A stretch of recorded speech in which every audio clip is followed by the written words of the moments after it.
Afternoon, guys. We'll start with the broadcast section that's got no embargo, followed by an embargoed section for 10:30 p.m. on Sunday. No live tweeting during the broadcast section, please, and phones on silent. James. Hi, Ange. Hey, mate. How's everybody come through the international break? Son, Romero, and Johnson, are they available for Monday? It's been a pretty good sort of international break for us in terms of guys. It's all right. Should we start that one again, James? Yeah. Go again. No props today, please. No songs on your phones. Go on. And has everybody? How are you? Sorry, it's just a Martin Tyler. How are you, mate? And has everybody come through the international break? Okay, Son, Romero, and Johnson, will they be in contention for Monday? It's been a pretty positive international break for us in terms of availability. The international players I'll address first. Everyone's kind of back, and medical reports all seem to be good, so no real issues around the guys from a fitness perspective. Also, not just from that perspective, but got a couple of senior debuts with Destiny and Mickey getting some runs in there, and in terms of playing for their national team. So it was a good break. Gio Van Celso played for Argentina as well, which was great. So those guys all came through it well, and then with Brennan, he's had a good, solid couple of weeks of training, which has been good for him with the guys who've been left alongside Benton Core, Brian Gill, and they're all good. So in terms of obviously being a Monday night helps us in that respect, but all the international players should be available. Brennan, we'll just see how he goes next couple of days. And how far away are we from seeing Rodrigo Bentancur? We'll be careful with him. He's actually, now he's sort of fully training, so that means, he's into the whole session. We've sort of drip fed him into training the last sort of month, and he's coped pretty well with that. Now he's into full training. We've got to be mindful that he's missed a fair bit of football, but I think the more he trains with the first team over the next sort of few weeks, we'll sort of pick our moment. But he's looking good at training. Like I said, it was great to have him for the last couple of weeks, sort of fully integrated with the guys who are here, and looking forward to getting him back. During the break, you received the Premier League Manager of the Month award for September. Has the start to the season gone better than expected? And following this start, what do you think is achievable for this group of players? Well, both those questions sort of are predetermined by some target I may or may not have had, and they didn't have a target. So wherever we are is where we are. We've had a really encouraging start to the season. Obviously honoured to receive the Manager of the Month, but that's sort of representative of a larger group of people. The coaching staff, all the football department are working really hard at the moment to create an environment and a training sort of base for the players to perform. And fair to say, I think, apart from the results, which have obviously been pleasing, is I think we've had a level of performance in every game, which has made us really competitive against all opponents, home, away. We've had some eventful games within that context, but again, that's kind of given us a real sort of great, strong foundation in terms of the character and resilience of the group. So it's been an encouraging start, and where that leads us, we'll find out. Seb. Hi, Ange. Yeah, mate. Just spent the international break in the lead. How did that feel? It's the same as any other international break. You kind of, first few days you kind of welcome it, and then the next few days you kind of seeking the next contest. So, we're in a great position in the league. I think that's reflective of, like I said, our performances so far. But it doesn't really sort of change the way, I'm thinking of kind of what we're trying to build here. I'm at pains to say we're still very much at the beginnings. So my main focus is continual improvement in this group, because there's a lot of young players. We've got a new group, new leadership, new way of playing. All these things are all at the early stages. That's undeniable.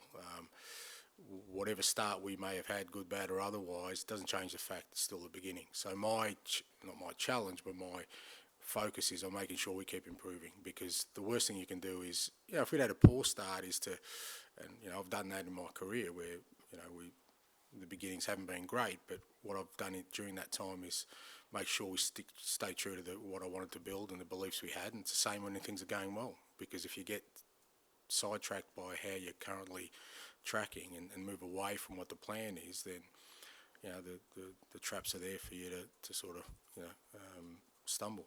Do you still feel like this has reinforced a new status for Tottenham in the Premier League this season? That's not for me to judge. That's for others to judge. My sort of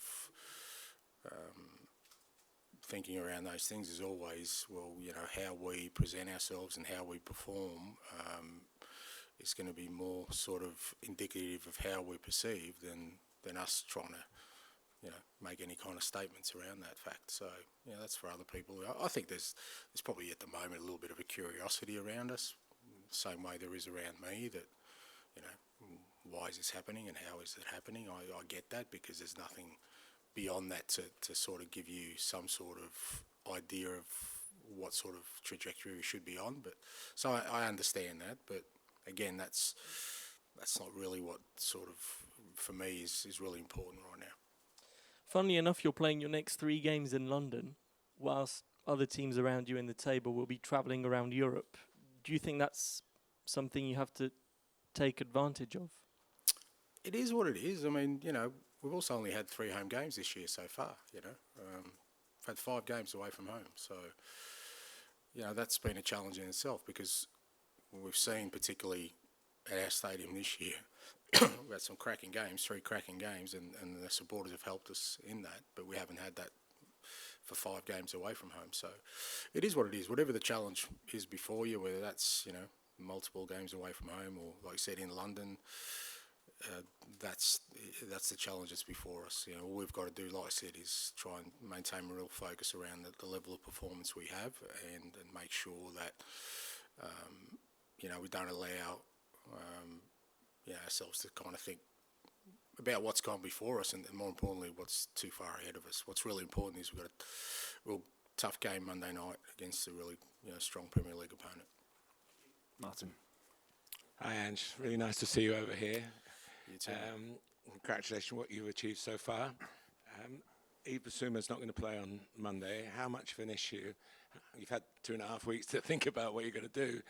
I'm not expecting you to tell us what you're going to do, but how much of a thought process has gone into the replacement? Yeah, look, I think that's always a kind of a constant in I think every manager's head. You're always kind of looking at, you're realistic enough to know you're not going to run with the same sort of 11. And every week there's always that,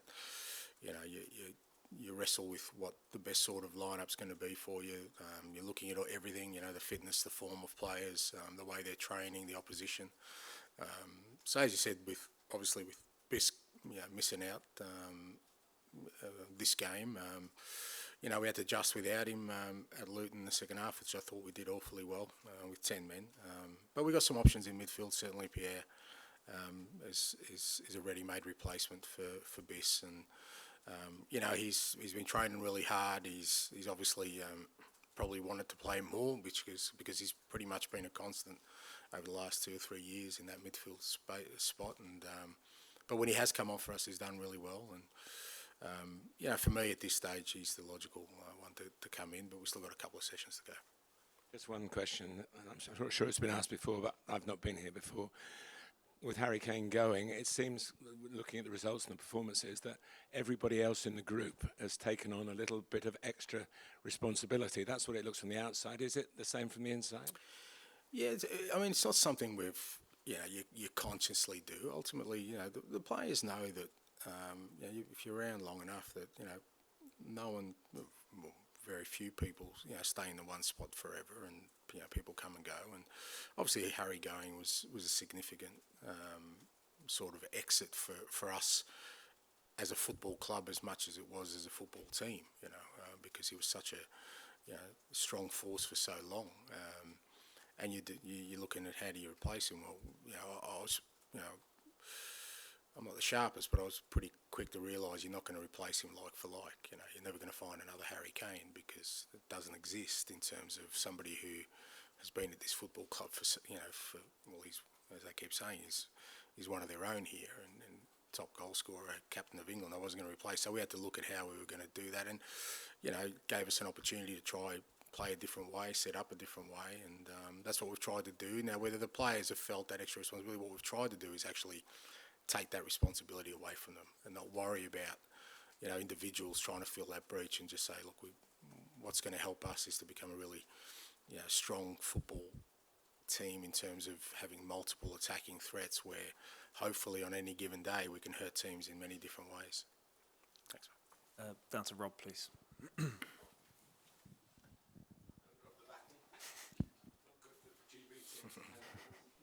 Hi, Ange.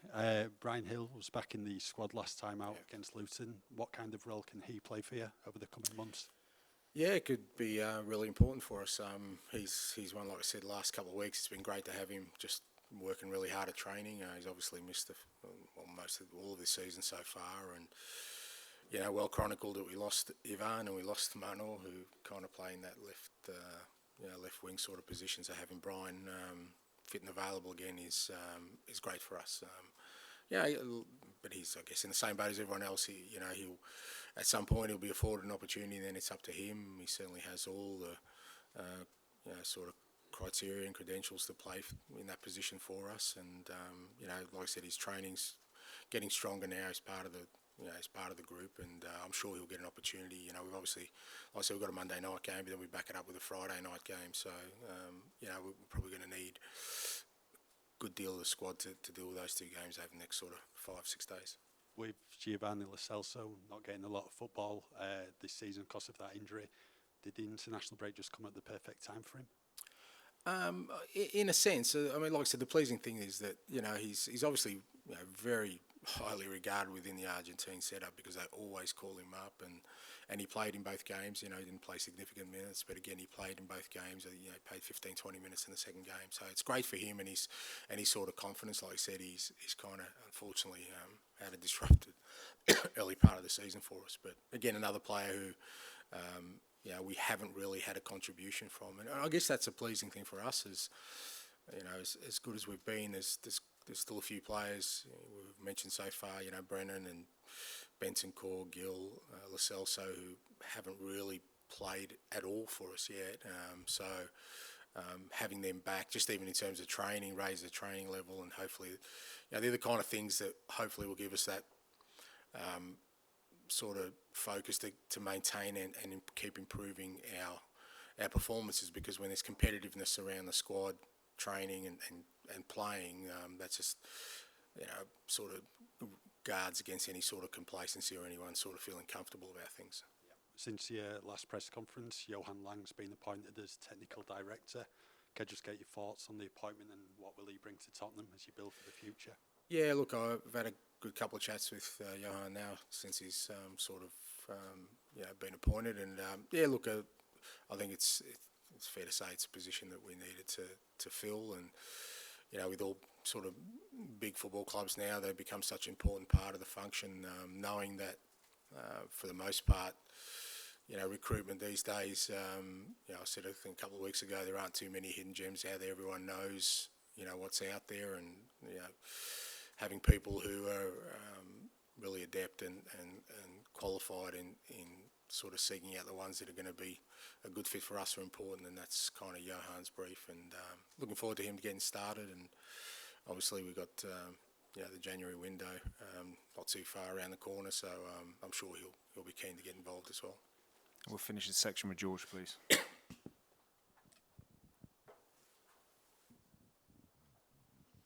Hi, Ange. I just wanted to go back to Pierre-Emerick Aubameyang. I mean, in a sort of parallel universe, he could have been playing for Fulham. They wanted him on transfer deadline day. No move sort of went through. I guess a lot of players in that situation, might have struggled afterwards, but it seems he's been the constant professional. I think he played the next day at Burnley. He obviously was very influential against Liverpool and Luton. How impressed have you been by that kind of professionalism that he's showed, even though there has been uncertainty over his head?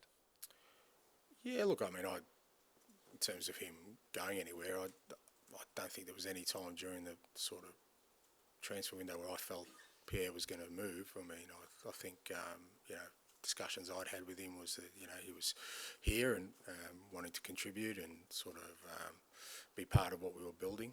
As I said, it's obvious that somebody who's played regularly would have wanted to play more, but ultimately, our performances have been strong. He's had to bide his time, but he's also been very important in a lot of the games. Who, as you know, we've won late or have had to sort of shore up late, and he's been one of the people that's helped us do that. So it's not like he hasn't contributed at all. He's been a real important part. We wouldn't be in this position if we were just reliant on our starting 11. Fair to say, if games had finished at the 80-minute mark, we wouldn't be finished. We wouldn't be in top spot. So not just him, but all the guys. And it's something we impress on all of them, is that, as disappointed as you are about not starting, it doesn't mean you're not playing. You're still playing at some point, and what you do with those minutes is going to help us be successful and help push their own cause. And as I said with Pierre, it's he's a professional. He's like I said, he's very determined to win a spot in the team, and he presents himself well every day. And over a 38-game season, all these guys will get an opportunity at some point, and then what they do with that opportunity is up to them. And in the meantime, what's important is, if they want to keep getting opportunities, that they train well, and when they do play, because whether you start or not, you're playing, is that you contribute to the team. And in the same position, obviously, Bentacle's back in full training. How far away is he from actually playing in a game, or could he potentially be in the squad, I guess, on Monday night? No, he won't be on the squad Monday. Like I said before, he's just started training, so we'll kind of take our time with him. He's missed a lot of football. We'll have a look at sort of the next few weeks, the games we've got, and when we feel, we've seen enough for training and he feels comfortable, we'll slowly reintegrate him back into the team. And just finally from me, Dejan Kulusevski was playing for Sweden on Monday night when there was the incident in Brussels. Have you spoke to him since he's come back, and is he available for Monday, or is it that maybe one you need to think about sort of further down the line? No, he's fine. I had a chat to him, and like everyone else, he's we shake our heads at these things where you go to a football game and these kind of things happen, and it's it is. It's sad, and it's kind of confronting how close it comes to your own world. But Decky's fine. He's back. He trained yesterday with the team, and he's ready to go. Cool. Okay, we'll end the broadcast section there. We'll move on to the embargoed section for 10:30 p.m. on Sunday. Darren?